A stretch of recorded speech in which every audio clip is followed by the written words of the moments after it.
Kāpēc? Viņa bija tātad aijas atsaugsme.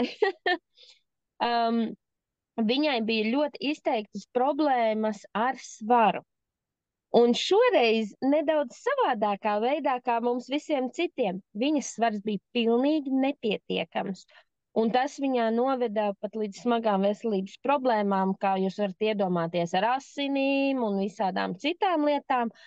Un nu jau pāris nedēļas atpakaļ viņa nodeva asins analīzes, un ģimenes ārsts māsiņa, kas ņēma asinis, pat viņai teica tā, viņa saka, ko tu tur esi piejaukusi tais asinīs? Viņa saka, tev nekad šitādas asinis nav bijušas.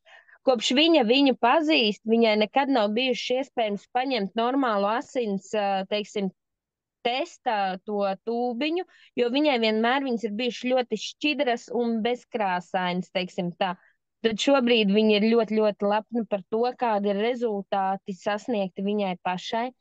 Svara pieaugums ir par cipariem gluži es nevarēšu pateikt, bet komentāri un komplimenti ir sekojoši. No pašas vīrieša bija, beidzot, tev ir skaists izteikts dupsis. No darba kolēģiem izbijušiem uz ielas paķer aiz rokas. Ko tu tur lieto? Tu taču spīdi kā maija saulīte. Nu, ka viņa tiešām izskatās beidzot cilvēks veselīga āda.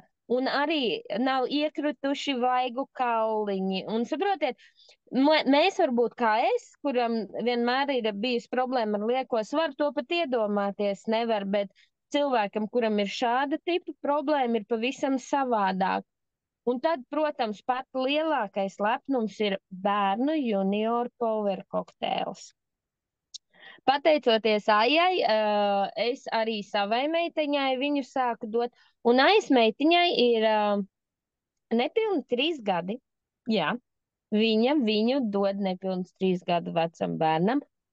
Un ja jūs esat pasakojuši līdz bildēm, kas ir mūsu grupās, ir postiņš arī par Aijas meitiņas matiem un ēstgribas uzlabojumiem, kas uzlabojās nepilni 2 nedēļu laikā tā, ka pat mamma pati nepazina savu bērnu no tā, kā bērns nekad neēda neko, izņemot kā kaut kādu čipsiku paknakstinājās, vai labākajā gadījumā vēl tur kādu cīsiņu varēja, iedabūt ēst. Tad bērns ir, teiksim, mēs smējāmies gardēdis, jo viņa ēda visu, un tiešām ļoti labi, un viņa pat spēja, teiksim, pateikt, ka viņa negribēs to, bet viņa ēdīs taisni otrādā kaut ko tādu, kas ir, teiksim, jau uz veselīgo. Un pats galvenais - našķēšanās, tā vairs nav viņu ikdiena.